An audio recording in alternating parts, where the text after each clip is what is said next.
Welcome to FHC Sports Report Senior Spotlight. I'm Pearson Van Gorp here with Chris Battise. It's nice to have you, Chris. Thank you, Pearson. All right, before we get started, how do you feel about being fully back in school? I think it is a great thing. And while we all loved hybrid and like the new advantages to it, I think being back in school will definitely help me personally get my schoolwork done. Mm-hmm. All right, first question.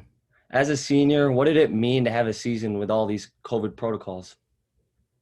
I mean, senior year, having played 4 years or 3 years prior, my senior year was definitely big for me, and it was definitely a chance for me to finally get a state championship. While that never happened, it definitely meant the world that we were allowed to have a season despite how different it was. Mm-hmm. All right, so second question. How long have you been playing tennis? I have been on the varsity tennis team for the past 4 years, so I played for four. And I've been playing tennis probably since I was 7 or 8. Wow. All right. What was your biggest win or accomplishment that you achieved at FHC? I think senior year, Cully Herbert was my partner, and we played one doubles together, and we won in the semifinals of states. So I think that would have to be a major highlight for us and me in my tennis career.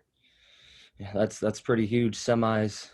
All right. So the third question is, do you have any future with tennis, like in college or anything? I do not know.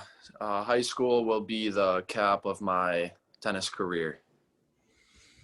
All right. All right. So my next question is, I know I'm kind of putting you on the spotlight here, but what is one word that describes your tennis career at FHC? It might be really generic, but I would have to say fun. All 4 years, like the tennis team would always grow super tight throughout the season, and we had a lot of fun, whether it was team hangouts, team sleepovers, traveling on the buses, or anything. It was all 4 years would have to be put as really fun. Nice. All right. So that leads me to my next question. What is your message for the younger guys that will be leading this tennis team next year? I'd have to say use the off season. The off season, I mean, the season's pretty short. It's only about 3 months, so you got 9 months out of the year where you can be hitting indoors, you can be grabbing other people to go get reps up with you. There's a lot of time in the off season you can put in a lot of work and get better. Mm-hmm. All right. So I know you're a big varsity basketball guy, and I had to ask this question. So how does tennis compare to basketball? I think tennis, I mean, both are huge team sports, obviously, but I think tennis would have to be more of a, well, for me, it's more of a passion. And basketball, I think I'd have to say I take it a lot more seriously, while strictly because I want basketball to be my future.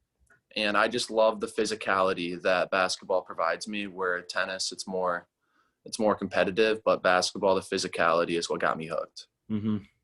All right. Last question here. What is one thing you'll miss about tennis? I'm gonna miss all the coaching staff. Like from the past 4 years, I've grown super close with Hamza or Dan Bullhouse or Mitch Timian. Like all those guys are super great guys, and I mean, they're gonna lead the tennis team next year into another great season. But sadly, I won't be there. Yeah. All right. So that wraps up everything that I had. And thank you for taking your time to talk, Chris. Yeah, no problem. I will always give you 2 minutes out of my day, Pearson. All right. Have a good one. All right, see you, man.